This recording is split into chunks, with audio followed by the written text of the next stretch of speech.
नमस्कार माझ्या प्रिय मित्रमैत्रिणींनो, आज आपण मोहोळ तालुक्यातील वाळूज येथे आलो आहोत।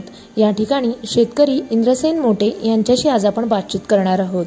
12 वर्षापूर्वी त्यांच्या सोन्या नावाच्या बैलाला डोळ्यांचा कॅन्सर झाला होता आणि तेव्हापासून हा बैल जो आहे तो त्यांनी सांभाळलेला आहे।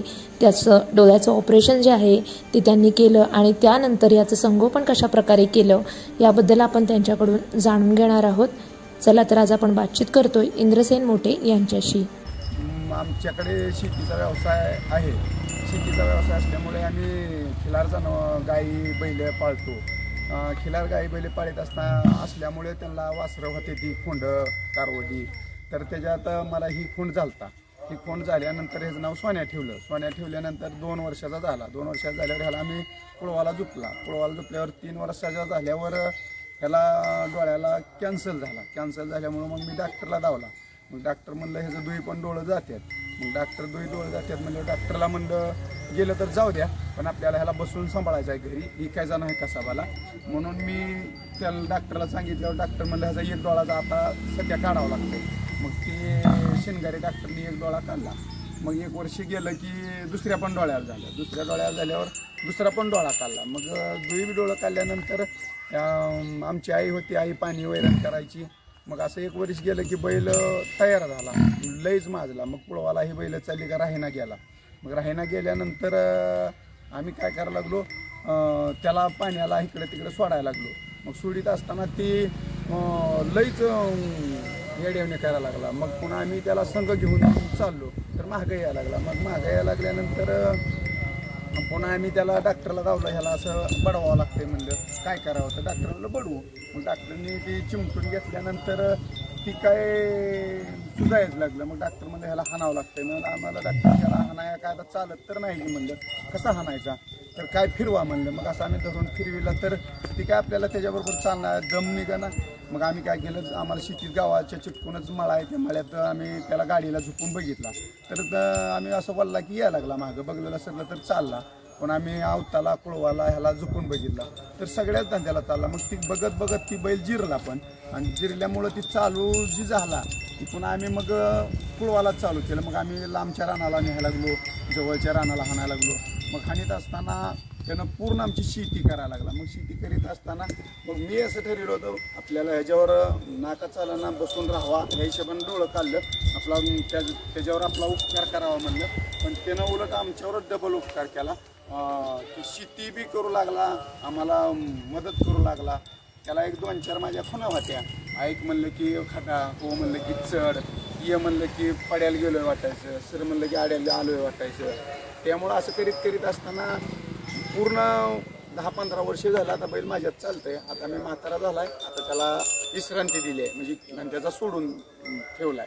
तर त्याला खुराक, वैरण, पाणी, आपली खपरी, पेंड, हिरवं चरायला ही, म्हणजे तिच्यापासून मला कुठलीही तकलीफ नाही आणि माझ्यापासून त्यालाही कुठली तकलीफ नाही। आंधळा आहे म्हणून मी कधी त्याला मारलं नाही, हाणलं नाही किंवा त्रास झाला नाही।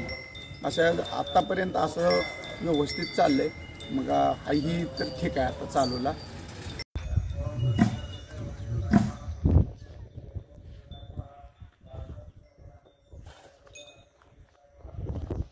किती वर्षापासून याला सांभाळता असा अंदाज? याला सांभाळता जवळजवळ 16-17 वर्ष झालं सांभाळता।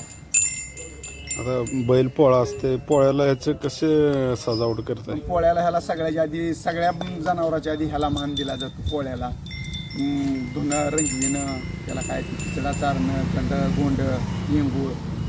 आमच्या गावातनं म्हणजे प्रत्येकाच्या गावातनं इशीतनं मिरवते ती, त्याला सगळ्याच्या आधी पुडी बांधून इशीतनं मिरवून आणला जातो। त्याला घरी नैवेद्य हे दावला जातो।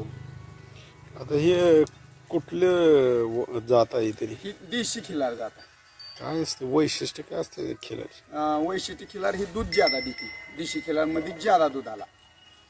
आता याचं जी खिलार गाय आहे किंवा हे अंध झाला असताना हे देखील आता आपण सांभाळतो, तर घरची याची काळजी कशी घेतात तुम्ही नसल्यावर? मी जरी नसलो तर मालकीन म्हणा, पोरं म्हणा किंवा पोरी म्हणा, ह्याची भरपूर काळजी घेते ती। म्हणजे माझ्या एवढीच ती पण काळजी घेते ती, म्हणजे सगळ्यालाच त्याची गुढ आहे, त्यामुळं काय ती कुणाच्याच ह्याला ही वाटत नाही। आता हे सोन्या बैल आहे, तर काय लोक त्याला बघायला सुद्धा येत असतील तुम्ही इतक्या वर्षात. बघायला पण येते ती लोक, तुम्ही कसा सांभाळला कसा ठेवला. आता ह्याला विकून टाका वगैरे त्यावेळेस म्हणाल नाही? त्यावेळेस डॉक्टर पण म्हणलं होतं याला आम्ही काय डोळं काढ म्हणलं तर काढून देतो, पण ह्याचं दुई डोळं गेल्यावर तुम्हाला असं आंधळ्या माणसाला कसं होतंय तसं होईल म्हणलं. त्याला धरून न्यावं लागेल, धरून आणावं लागेल, पण तशी कंडिशन झालीच नाही. आम्ही डोळं काढलं तर त्यानं धरून तर सोडाच, पण त्यानं उद्योग केला. म्हणजे आम्ही जे उपकार करायला गेलो त्यानं ती महागाराई आम्हाला डबल उपकार केला. त्यामुळं ती काय ही आपल्या अंगलूट आला नाही. तर किती एकर शेत आहे तुम्हाला? आम्हाला 20 एकर शेती. आता सगळी बैलावरच करतो. आम्ही माझी 20 एकर करून दुसऱ्याची बटईनं भाड्यानं 20 एकर करतो. सगळी बैलावर करतो. बैलावर शेती केल्यावर काय फायदा होते? बैलावर शेती केल्यावर जसं बैलाचं खोरं जमिनीला लागल्यावर जसं की होतं काळ्याचं समाधान होतं, तसं ट्रॅक्टरची चाकं तोडवून जिदूस केल्यावर होत नाही. पण लोकाला कसं आहे थोड्या मिनिटात व्हावं अशी अपेक्षा आहे. त्यामुळे लोकाला बैलाचा धंदा नग वाटायला लागला, ट्रॅक्टरचाच हवा वाटते. तर आता ट्रॅक्टर वाढल्यामुळं काय काय परिणाम झाला तरी? ट्रॅक्टर वाढल्यामुळं लोकाला सवलत मिळायला लागली, 5 मिनिटात काम व्हायला लागलं. त्यामुळे जनावरांना गमा वाटायला लागली. मूळ तोटाही झाला, फायदा होण्यापेक्षा तोटाच झाला.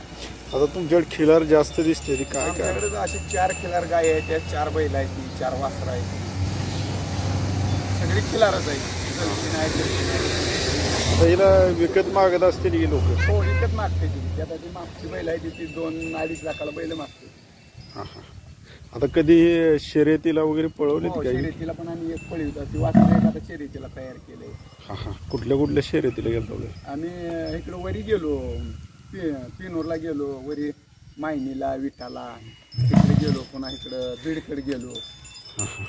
काय त्याला नंबर वगैरे मिळाला का? नंबर गट पास झाले आणि नंबर नाही मिळाला. आता ही जी सोन्या बैल आहे तर त्याचं पुढे जाऊन आता काय करणार नेमकं? काय नाही, याला आता म्हातारपणाला आपल्या घरी मरू देणार. आणि जमलं तर त्याची समाधी बांधणार शेतातच. हा, आपल्या शेतातच. आता तुम्ही अंध बैल सांभाळता गेल्या अनेक वर्षापासून, तर शेतकऱ्यांना काय आव्हान कराल?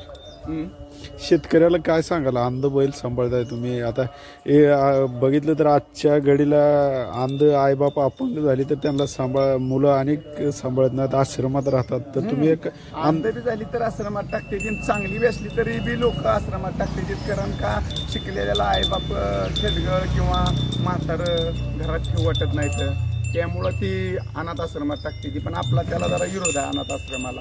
का तर मग माणूस असो, जनावर असो, नाही तर कुठलं पक्षी असो, की त्याची पण आपल्याला सेवा करता यावी, करावी अशी एक आपली लय भूमिका आहे. आपल्या कसं आईवडिलाला कॅन्सल झालं, त्यामुळं ती वारल्यामुळं आम्हाला आमच्या आईवडिलाची सेवा घडली नाही. म्हणून आम्ही त्याच चित्तात आम्हाला आईवडीलच म्हणून आम्ही घराबाराने ह्याची सेवा केली. आता हे अंध आहे तर त्यानं खातंय कसं? त्याला व्यवस्थित सगळं कळतं. पाणी, चारा, जरी वैरण टाकल्या त्याला कळतं इथं वैरण टाकले खातंय. पाण्याला नेल्याला कळलं लगेच त्याला वासावर कळतं की इथं पाणी आहे. चराया सोडला तर असा कडं आणि चरतो. दुसऱ्या जनावराच्या जोपर्यंत घाट्या ऐकू देते तोपर्यंत तिथं चरतो. जसजशा घाट्या पुढे जातील तसं त्यांच्या मागं चराया जातो.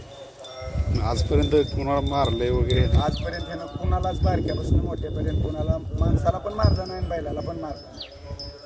शेतकऱ्यांना काय आव्हान करा? शेतकऱ्याला एवढंच सांगू इच्छितो की सगळ्यांनी एक गाय तरी पाळावी, 1 बैल 2 बैल तरी पाळावी कमीत कमी. लय जर आपल्या ऐपतीनुसार नाही पाळलं तरी 1 गाय आणि 2 बैल पाळावी. सगळ्यात गाय मानली जाते ना आपल्या हिंदू धर्मात, 33 कोटी देव आहेत. तर ती 1 गाय आपल्या दारात बांधली तर देव आपल्या दाराला आल्याने झालं असं एक मी सांगू शकतो. किंवा नंदी महादेवाचा आहे, आपल्या दारात नंदी राहिला किंवा शेतात फिरला तर आपल्याला भरपूर मिळलं जातं.